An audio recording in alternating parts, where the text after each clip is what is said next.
মধ্যমগ্রামের রাস্তায় একেবারে point blank range থেকে গুলি করে খুন করা হয়েছে চন্দ্রনাথ রথকে। গুলিবিদ্ধ হয়েছেন তার গাড়ির চালকও। তাকে অ্যাপোলো হাসপাতালে স্থানান্তরিত করা হয়েছে। জিলাম করঞ্জয় আমাদের প্রতিনিধি সরাসরি রয়েছেন আমাদের সঙ্গে।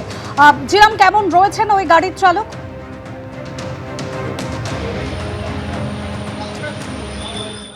বুদ্ধদেব বেরার গতকাল রাত 1:30 থেকে অস্ত্রোপচার চলছিল এবং যেটা জানা গেছে হাসপাতাল সূত্রে তার 3টি জায়গাতে বুলেট ঢুকেছিল। একটি যকৃতে, একটি ফুসফুসের কাছে এবং একটি ডান কাঁধে। 3টি জায়গাতেই বুলেট যে অপারেশন করে সেগুলো বের করা সম্ভব হয়েছে। এই মুহূর্তে তিনি ভেন্টিলেটরি সাপোর্ট দেওয়া আছে, স্টেবিলাইজড আছেন, তেমনটাই হাসপাতাল সূত্রে জানা যাচ্ছে। তার পরিবারের সদস্যরা এখানে আছেন, তার মা বাবা সকলেই এসছেন, তবে তারা কেউই সংবাদ মাধ্যমের সামনে আসতে চাইছেন না। এমনকি তারা যে অবস্থায় রয়েছেন তারা আমাদেরকে অনুরোধ করেছেন তাদের কোনো ছবি যাতে প্রকাশ্যে না আনা হয়। তারা প্রত্যেকেই যেটা কথা বলতে গিয়ে জানা গেল যে তারা ভেঙে পড়েছেন পুরো ঘটনায় এবং পুরো ঘটনার অভিঘাতে তারা হতচকিত।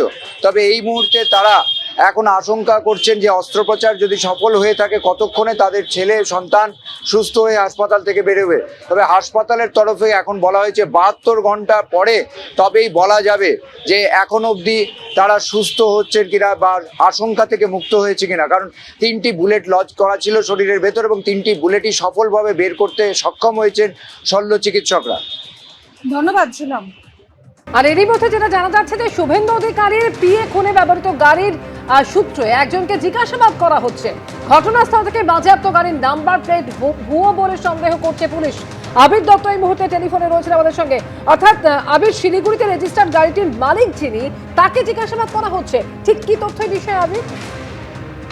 দেখো, একেবারেই এই ঘটনার নেপথ্যে কি আছে তা জানার জন্যই যেটা জানা যাচ্ছে যে মাটিগাড়া থানাতে এই যে একজন ব্যক্তিকে জিজ্ঞাসাবাদ করা হচ্ছে, যেই ব্যক্তির নামে এই যে নাম্বার প্লেটের যে গাড়িটি উদ্ধার করা হয়েছে সেই নাম্বার প্লেটে একটি গাড়ি রেজিস্টার্ড রয়েছে শিলিগুড়ি আরটিওতে এবং শিলিগুড়িতে সেই ব্যক্তি থাকেন এবং তাকে জিজ্ঞাসাবাদ করা হচ্ছে মাটিগাড়া থানাতে। যেটা জানা যাচ্ছে যে এই যে নাম্বার প্লেট যেটা ব্যবহার করা হয়েছে এই খুনের জন্য বাজেয়াপ্ত গাড়িটি যেটা ব্যবহার করা হয়েছে নাম্বার প্লেট সেটা ফেক ছিল এবং ইতিমধ্যে যেটা পুলিশ সূত্র থেকে জানা যাচ্ছে যে ওই গাড়ির ডিটেলস তারা পেয়েছেন এবং তারা সেটা জানতে পারছেন যে সেটা সেই গাড়ির যিনি মালিক তিনি শিলিগুড়িতেই বাসিন্দা এবং তাকে জিজ্ঞাসাবাদ করা হয়েছে এবং তাকে জিজ্ঞাসাবাদ করে এইটা জানার তারা চেষ্টা করছেন যে এই গাড়ি তিনি ব্যবহার করছেন তার নামে রেজিস্টার, কিন্তু এই নাম্বারে কোনো কেস বা এই নাম্বারে কোনো রকম কোনো কোনো পুলিশের কোনো ট্রাফিক ভায়োলেশনের কোনো কেস তার কাছে এসেছিল কিনা সেই সূত্র ধরে কতদিন ধরে এই নাম্বারটা জাল করে এই আততায়ীরা যেই গাড়িটি ব্যবহার করা হয়েছে বা যে নাম্বারটি ব্যবহার করেছিল এই বিষয়গুলো জানার চেষ্টা চালানো হচ্ছে বলে পুলিশ সূত্রে জানা যাচ্ছে। ধন্যবাদ। এবিপি আনন্দ, এগিয়ে থাকে, এগিয়ে রাখে।